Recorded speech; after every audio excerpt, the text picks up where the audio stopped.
Technology, commercialization, and entrepreneurship for 18 years. Mr. Charon has held positions in technology, licensing, and commercialization with Xerox, PARC, MIT, and Stanford University. He's also the executive director of the Berkeley Entrepreneurial Laboratory, a nonprofit incubator with the goal of increasing entrepreneurship activity at UC Berkeley and Lawrence Berkeley National Laboratory. He holds a BS degree in mechanical engineering from Stanford and an MBA from Haas School. Please welcome Professor David Charon.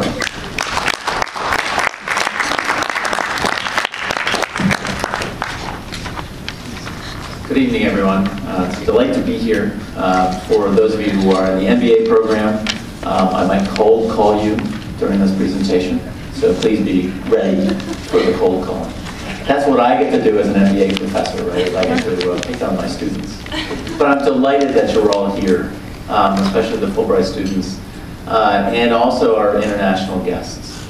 It's really quite a pleasure to bring together such a great group of people. I've been in the entrepreneurship business now for about 20 years. I've met lots and lots of entrepreneurs, and it always gives me great pleasure to meet young people, sometimes not so young people, who are interested in creating new businesses and creating value. This world that we live in of entrepreneurship, oftentimes we talk about technology entrepreneurship. That's what the Silicon Valley is about. And we see that in the companies that you go visit, in the companies and the case studies that we talk about. Another big piece of what's going on here in the Silicon Valley is social entrepreneurship. And this is the idea of taking the entrepreneurial zeal, the energy that you put into the companies that you're going to form, and directing that energy to help others, and measuring those metrics to help others in a way that confirms that the business is doing well for society. And I challenge you all to consider your businesses, no matter what they are and what the scale is, to consider the social implications of what you're doing. And if you're lucky enough and good enough and the opportunity comes around, that you become fabulously wealthy in whatever you do. That's the goal, right? In some respects, when you're in Silicon Valley, it's hard to distinguish what is a social venture from a venture that is trying to grow and establish itself in this very competitive community that we have here in the Silicon Valley. Tonight and your efforts here are about education and exchange of ideas, and tonight we're going to have a lot of that exchange. The exchange that we give to you who are visiting here are gifts to you. We like to do this. We like to have you here. We like to tell you about how our world works, and we love to hear about how your world works.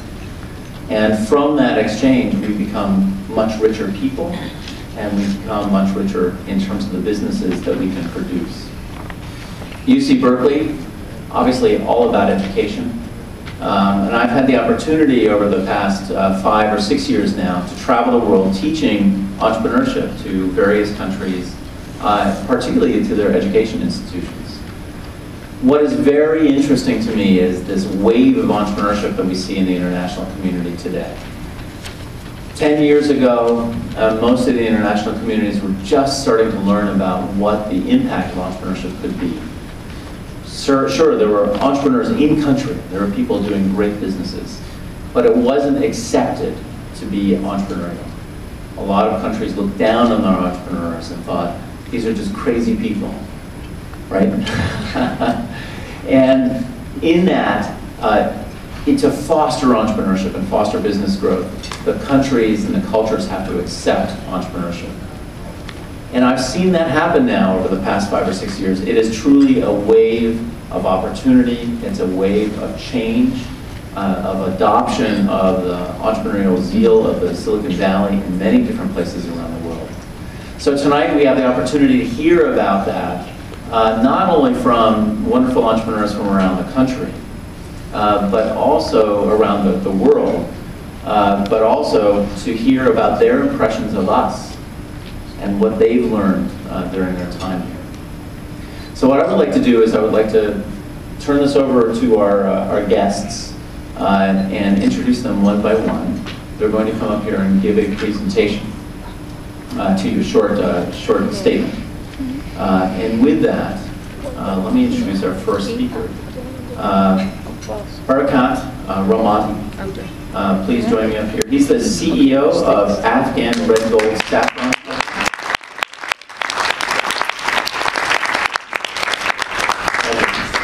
The microphone is yours. There are questions that I'm going to ask, but I think what I'm going to do is I'm just going to turn the microphone over to you. I know you have some statements, and your colleagues do too. So, thank you. Thank you. Well, thank you very much. Good evening, everybody.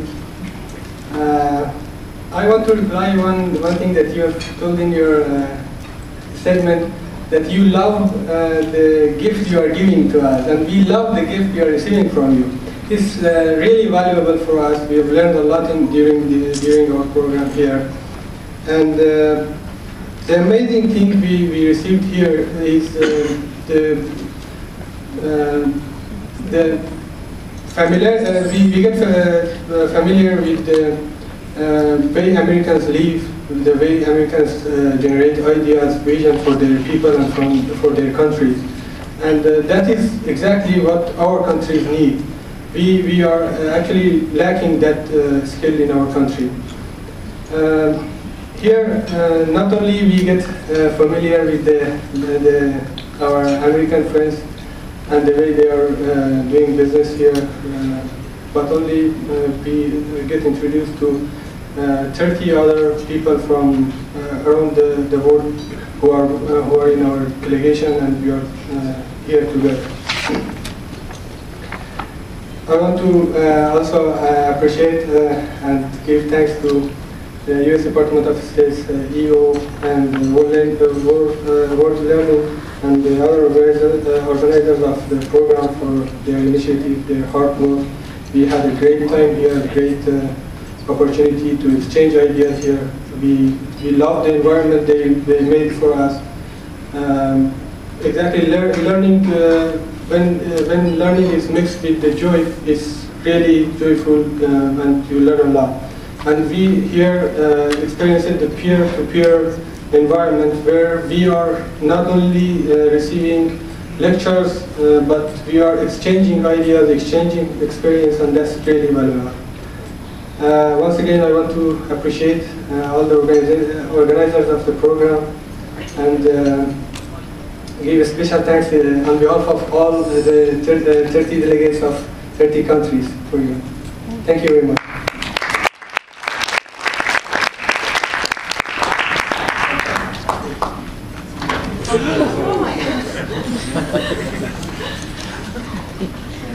Okay. Our next speaker is from Gambia, Osino Dabla. Please welcome Osino.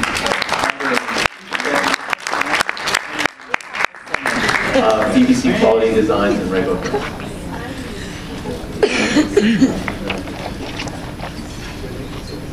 Wow. Good evening, everybody. It's so nice to be here. My story is simple. Now, when I came here, I got so much inspiration from the army of entrepreneurs that we came with. Coming here to America, when we had the invitation to come and be inspired and inspire, to understand the way you people do things, the way you people have achieved, the way you people have excelled in business, and the way you people have made the world even a better place in some areas. Before I continue my statement and everything, I just want to take a moment of silence, because I've just heard that Steve Jobs, the Apple CEO or founder, has passed away. A great innovation, a great invention for America, but a big loss for now. So I would just ask us all to have a moment of silence, and we hope his soul rests in perfect peace.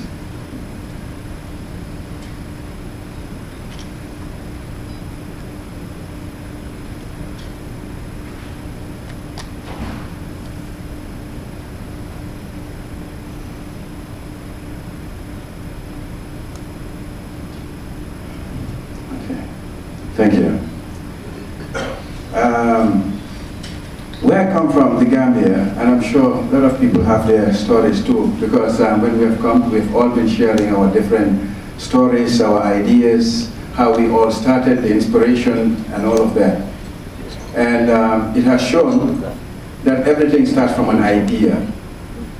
It takes an idea, a lot of guts, belief, and trust, then you can achieve whatever you want to achieve. Today, I think the world needs an army of entrepreneurs, like I always say, because we are the people who are going to protect the economic integrity of this world. We are going to make this world a better place, and the way we can do it is to look and search for inspiration from each other.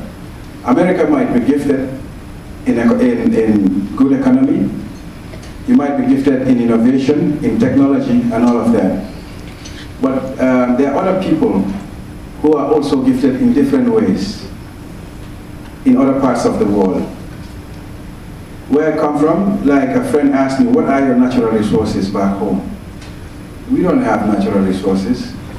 We might be poor financially, but we got big hearts. I've started my business some 20 years ago, and today I'm proud to say I've employed over 50 people, and the inspiration that I had then was to create employment for myself, because it's very difficult from the region I come from even to have employment. I think it's time for America to start thinking again, to be innovative, because I've been hearing of all the problems that you are having in terms of economy, in terms of jobs and so forth.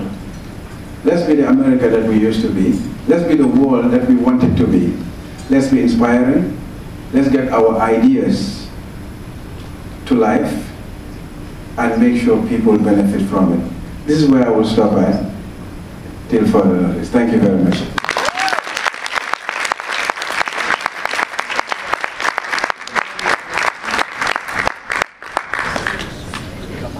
Our third guest tonight is Mahari Kalishi from Turkey. He's the managing director of the gas management consultancy firm. I understand you have some slides that you want to show? Or just one. So we need to open the computer.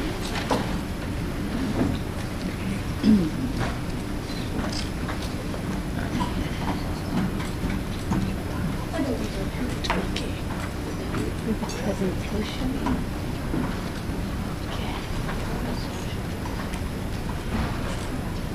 Good evening, San Francisco. Good evening.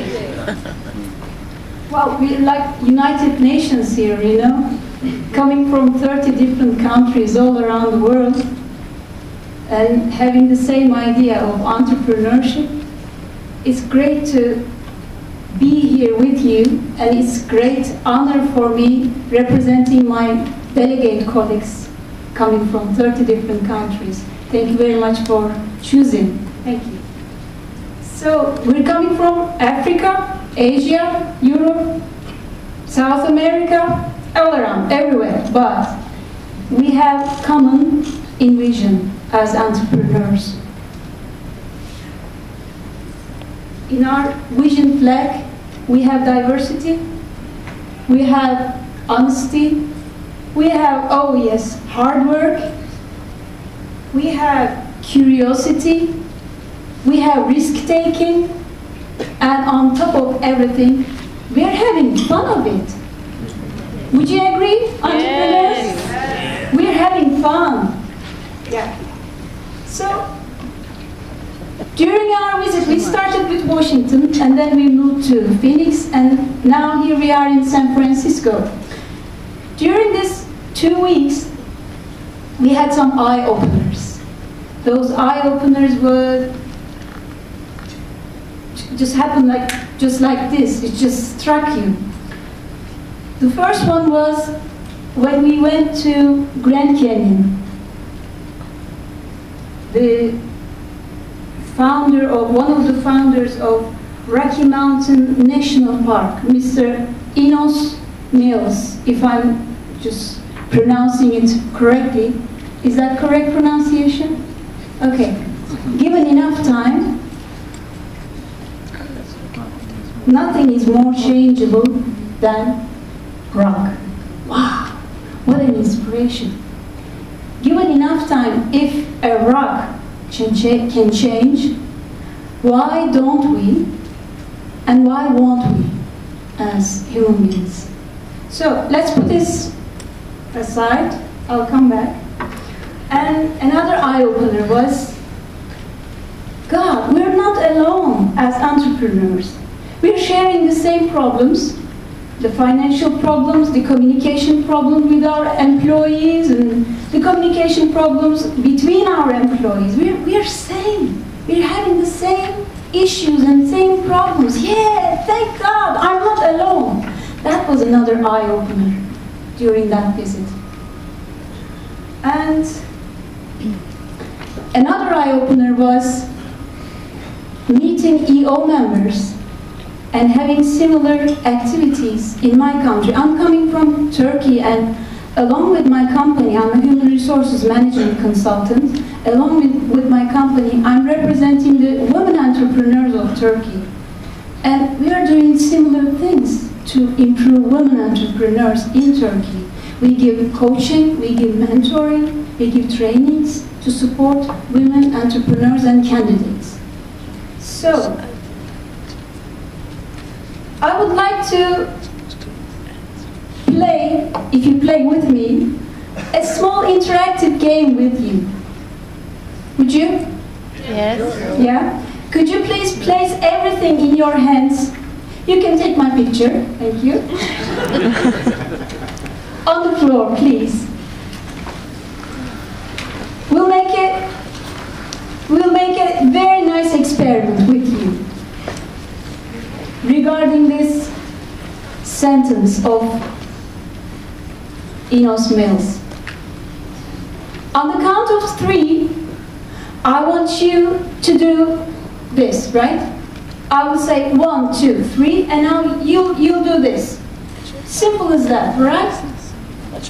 Let me show you once, and then we're going to do it again. 1, 2, 3. Okay? Ready? 1, 2, 3. Everybody. Let me see. Everybody. Yeah? Okay.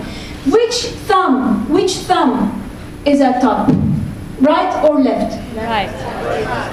Left, right. Okay, let's do it again. Ready? Ready?